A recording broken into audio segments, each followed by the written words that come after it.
Multiple, मतलब जिस तरह नंबर ऑफ़ चार्जेस हमारे पास बढ़ते जाएंगे जो उन पे टोटल चार्ज है वो भी हमारे पास बढ़ता जाएगा। ये जो चार्ज क्यू है ये इंटीग्रल मल्टीपल है, मतलब यहाँ पे एन हमारे पास इंटीजर को, पॉजिटिव इंटीजर को रिप्रेजेंट कर रहा है। Multiples of minimum charge on elementary particles. Elementary particles हमारे पास इलेक्ट्रॉन और प्रोटॉन हो गए, और दोनों पे हमारे पास चार्ज का मैग्नीट्यूड यही है 1.6 मल्टीप्लाई 10⁻⁻⁹ कूलम। अब ये हमने जो पहला लॉ है हमारे पास इलेक्ट्रोस्टैटिक्स से का, वो हमारे पास आ रहा है कूलम्स लॉ, और उसके लिए कंडीशन है कि जो चार्जेस है वो हमारे पास पॉइंट चार्जेस होने चाहिए। अब पॉइंट चार्जेस कौन से होते हैं हमारे पास, कि सच चार्जेस वो size is very small as compare to distance between them, कि जो चार्जेस का साइज़ है वो उनके डिस्टेंस से हमारे पास बहुत ज़्यादा स्मॉल होना चाहिए। चार्जेस का साइज़ स्मॉल होगा as compare to distance between them, तो ऐसे चार्जेस को हम नाम दे देंगे पॉइंट चार्जेस का। तो क्वेश्चन ये आता है कि हमने पॉइंट चार्जेस ही क्यों लिए, हम कोई लार्ज साइज चार्ज ले लेते। तो उसकी रीज़न ये है कि अगर हम लार्ज साइज चार्ज लेते हैं तो अगर एक साइज़ चार्ज बड़ा है तो जो उसकी इलेक्ट्रिक फील्ड होगी, जो रीजन होगा उसके गिर्द, वो भी आगे हमारे पास टॉपिक आ जाएगा, वो इलेक्ट्रिक फील्ड भी उसकी ज़्यादा, उसका रीजन वो बढ़ता जाएगा। फिर अगर हम दो चार्जेस के दरमियान में अगर इलेक्ट्रोस्टैटिक फोर्स को स्टडी कर रहे हैं और उनकी इलेक्ट्रिक फील्ड दूसरे के साथ इंटरेक्ट करती है, तो जो फोर्स है उसका मैग्नीट्यूड चेंज हो जाएगा। मतलब जो एक्यूरेट और एक एग्जैक्ट आंसर हमें फोर्स का मिलना चाहिए था, हम वो फाइंड नहीं कर पाएंगे। So if we use large size charges to determine the electrostatic force, their electric field will interact. As a result, distance between them will change, and so electrostatic force distance भी change हो जाएगा। वो या तो एक दूसरे को attract कर लेंगे या फिर दोनों एक दूसरे को रिपेल कर लेंगे। तो उनके अट्रैक्शन और रिपल्जन से डिस्टेंस चेंज हुआ और हमारे पास इलेक्ट्रोस्टैटिक फोर्स चेंज हो जाएगी। सो इसीलिए अगर हम कूलम्स लॉ की बात करेंगे, या हम ये कहेंगे जब हम इलेक्ट्रोस्टैटिक फोर्स को स्टडी कर रहे होंगे तो जो चार्जेस हमने लेने हैं वो पॉइंट चार्जेस ही लेने हैं। नेक्स्ट हमारे पास आ रहा है कूलम्स लॉ। चार्ल्स कूलम ने फोर्स के ये जो हमारे पास इलेक्ट्रोस्टैटिक फोर्स है इसको मेजर करने के लिए लॉ दिया हमारे पास। कूलम्स लॉ के नाम से हमारे पास ये लॉ जाना जाता है, और इसके हेल्प से हम किसी भी दो चार्जेस के दरमियान में जो इलेक्ट्रोस्टैटिक फोर्स होगी उसका मैग्नीट्यूड जो है वो फाइंड कर सकते हैं। स्टेटमेंट हमारे पास इसकी क्या आ जाएगी, magnitude of electrostatic force between 2 point charges. अगर 2 पॉइंट चार्जेस हैं उनके दरमियान में जो इलेक्ट्रोस्टैटिक फोर्स है डायरेक्टली प्रोपोर्शनल है product of magnitude of charges की। एक चार्ज हमने ले लिया Q1, दूसरा चार्ज है Q2। मैग्नीट्यूड ये हो गया कि हमने ये नहीं देखना कि वो पॉजिटिव हैं, हमने ये नहीं देखना कि वो नेगेटिव हैं, हमने जस्ट उन पे जो उनका चार्ज का मैग्नीट्यूड है बस वो लेंगे। पॉजिटिव और नेगेटिव हमें तब कंसिडर करेंगे जब हमने फोर्स की डायरेक्शन को बताना है कि वो अट्रैक्शन की आ रही है या रिपल्सिव की है हमारे पास, वो उसकी डायरेक्शन के लिए। अगर हमने फोर्स की जस्ट क्वांटिटी मेजर करनी है तो उसके लिए हमें चार्जेस का मैग्नीट्यूड ही चाहिए। So this electrostatic force is directly proportional to product of magnitude of charges and inversely proportional to square of the distance between their centres.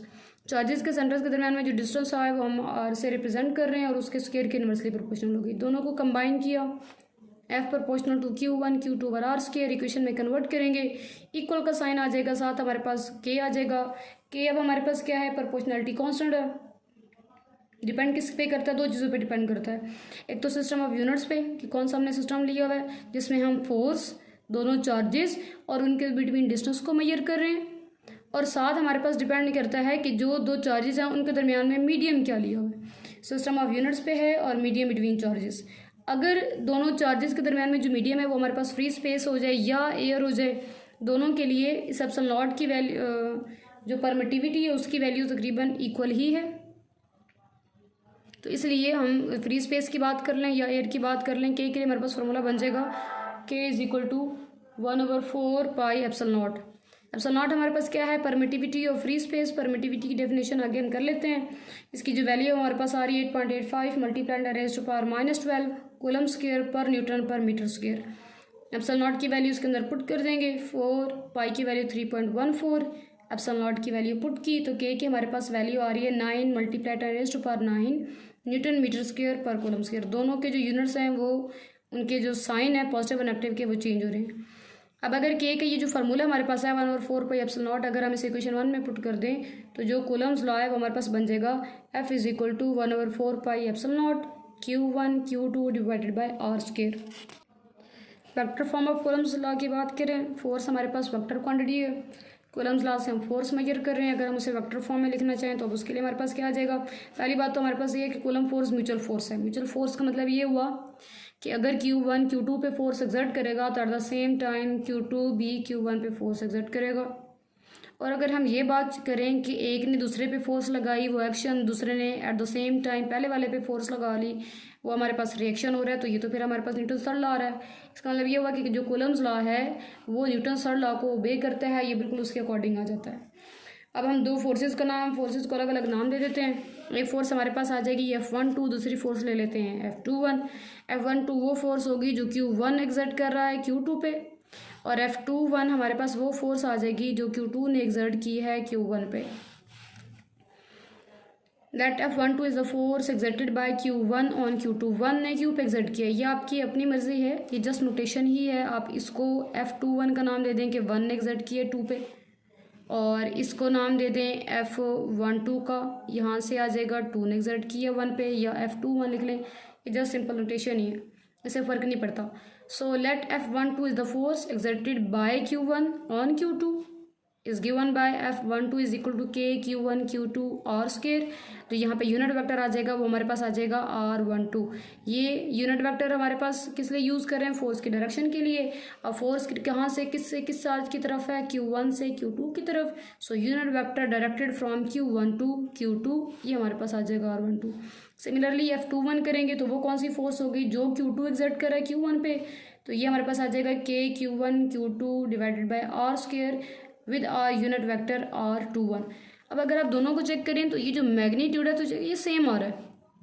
पीछे जो चेंज आ रहा है वो 1 2 और 2 1 के यूनिट वेक्टर का है, क्योंकि ये है Q1 से Q2 की तरफ, ये वाला आ रहा है Q2 से Q1 की तरफ। तो नोटेशन से ही पता चल रहा है कि दोनों का हमारे पास जो डायरेक्शन होनी है वो ऑपोजिट होनी है। डिस्टेंस क्योंकि चेंज नहीं हो रहा, रेस्ट पे है, तो मैग्नीट्यूड तो आर का सेम ही रहना है। तो बाकी जो हमारे पास है, और वैसे भी ये यूनिट वेक्टर्स है, मैग्नीट्यूड 1 है, जस्ट डायरेक्शन के लिए हमने इनको यूज़ किया हुआ है। तो नाम से पता चल रहा है डायरेक्शन ऑपोजिट है, एक को प्लस कर देंगे तो दूसरा हमारे पास माइनस आ जाएगा। दोनों equal in magnitude, direction opposite है, तो सेम यहाँ पे फोर्सेस का भी ये हो जाएगा कि F12 is equal to minus F21। जितनी फोर्स 1 ने 2 पे लगाई है उतनी ही फोर्स सेकेंड चार्ज Q2 ने Q1 पे लगाई है, लेकिन डायरेक्शन दोनों की ऑपोजिट हो जाएगी। अब बात करते हैं मीडियम की। हमने कहा कि जो K है वो हमारे पास मीडियम पे डिपेंड करता है, तो फिर कूलम्स लॉ भी अगर हम चेक करें चेंज हो जाएगा फिर मटेरियल मीडियम के प्रेजेंस में। तो वो हमारे पास क्या चेंज आ रहा है, ये अलग से कॉन्सेप्चुअल क्वेश्चन भी है। जब भी हम कोई डाइलेक्ट्रिक या इंसुलेटर प्लेस करवा देंगे चार्जेस के दरमियान में, तो जो इलेक्ट्रोस्टैटिक फोर्स है वो हमारे पास कम हो जाती है, रिड्यूस कर देते हैं हमारे पास इलेक्ट्रोस्टैटिक फोर्स को, the presence of material medium between the charges. जब भी मटेरियल मीडियम आ गया जो फोर्स होगी वो हमारे पास कम हो जाती है। और कितने फैक्टर से कम हो जाती है, by factor known as permittivity of the medium. ये हर एक के लिए इसकी वैल्यू अलग है। और मीडियम पे डिपेंड करते हुए ये जो हमारे पास एफ मीडियम है ये चेंज हो जाएगा। अब एप्सिलॉन हमारे पास क्या है, परमिटिविटी ऑफ मीडियम। डेफिनेशन इसकी हम परमिटिविटी को डिफाइन कैसे करते हैं, हर एक मटेरियल मीडियम की ये प्रॉपर्टी है विच इफेक्ट्स मैग्नीट्यूड ऑफ फोर्स, ये इलेक्ट्रोस्टैटिक फोर्स के मैग्नीट्यूड को हमारे पास इफेक्ट करता है, उसको चेंज करता है और उसको डिक्रीज ही करता है, क्योंकि फ्री स्पेस के लिए इसकी वैल्यू 1 है, एयर के लिए इसकी वैल्यू 1.006 आ जाती है, और बाकी अगर इनके अलावा कोई भी मीडियम हम यूज़ करेंगे तो उनकी वैल्यू 1 से ग्रेटर है। अब ये डिवीजन में है, दोनों का इन्वर्स रिलेशन है, अगर ये 1 से ग्रेटर आ रही है इसका मतलब है जो मीडियम की प्रेजेंस में फोर्स होगी वो वैक्यूम के प्रेजेंस में फोर्स से हमेशा लेस ही होगी। Property of a medium which effects magnitude of force. अब यहाँ पे हमारे पास अगर हम रिलेटिव परमिटिविटी को डिफाइन करें, रिलेटिव हमसे पता चला रिलेशन होगा, किन दो का रिलेशन है, permittivity of a material medium compare with the permittivity of free space. ये जो रेशो है मटेरियल मीडियम की परमिटिविटी की और फ्री स्पेस की परमिटिविटी की, इसको ही हम नाम दे देते हैं relative permittivity. The ratio between, ratio का वर्ड यूज़ कर लें, कंपैरिजन का वर्ड यूज़ कर लें, the ratio between permittivity of a material medium to the permittivity of free space is known as relative permittivity। Dimensions किसकी बात करें तो डायमेंशनलेस क्वांटिटी एप्सिलॉन नॉट, क्यों, रेशियो बिटवीन सेम क्वांटिटी, ऊपर भी परमिटिविटी है वो मीडियम की हो गई, नीचे भी परमिटिविटी है, तो दोनों के यूनिट्स कैंसिल होकर जो एप्सिलॉन नॉट होता है वो हमारे पास डायमेंशनलेस और यूनिटलेस क्वांटिटी है। यहाँ से अगर मैं एप्सिलॉन की वैल्यू निकालना चाहूँ या फार्मूला बनाना चाहें तो एप्सिलॉन नॉट डिवाइड हो रहा है, इधर आकर एप्सिलॉन नॉट से मल्टीप्लाई हो जाएगा।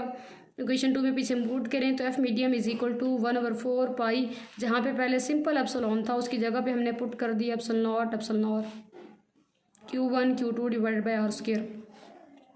अब अगर हम कंपेयर करना चाहें कि फोर्स मीडियम की प्रेजेंस में क्या होगी और स्पेस की अगर हो तो फिर फोर्स क्या होती है, यहाँ से 1/एप्सिलॉन नॉट को सेपरेट कर लिया, ये 1 के नीचे ही अलग हो गया, पीछे 1/4 pi epsilon naught Q1 Q2 divide by R square, और ये तो सारा उसी फोर्स का हमारे पास फार्मूला आ जाता है जब हमारे पास मीडियम स्पेस हो, तो F space divided by epsilon naught आ रहा है। यहाँ से अगर एप्सिलॉन नॉट को भी इसका रिलेशन निकालना चाहूँ फोर्स के टर्म्स में तो वो क्या बनता है, पीछे हमने कहा ratio between permittivity of a material medium to the permittivity of free space, तो यहाँ पे हम क्या कह सकते हैं कि ratio between electrostatic force when the material medium between the charges space to the force between the charges when the material medium is an insulator, तो इन दोनों की रेशियो भी हमारे पास रिलेटिव परमिटिविटी आ जाती है। यहाँ से एप्सिलॉन नॉट डिवाइड हो रहा है एफ मीडियम के साथ जाकर मल्टीप्लाई। अभी हमने ये बात की कि इसकी वैल्यू 1 से ग्रेटर ही होती है, अगर 1 से ग्रेटर है इसका मतलब है जो फोर्स हमारे पास स्पेस की प्रेजेंस में होती है वो हमेशा मीडियम वाली फोर्स से ग्रेटर होती है।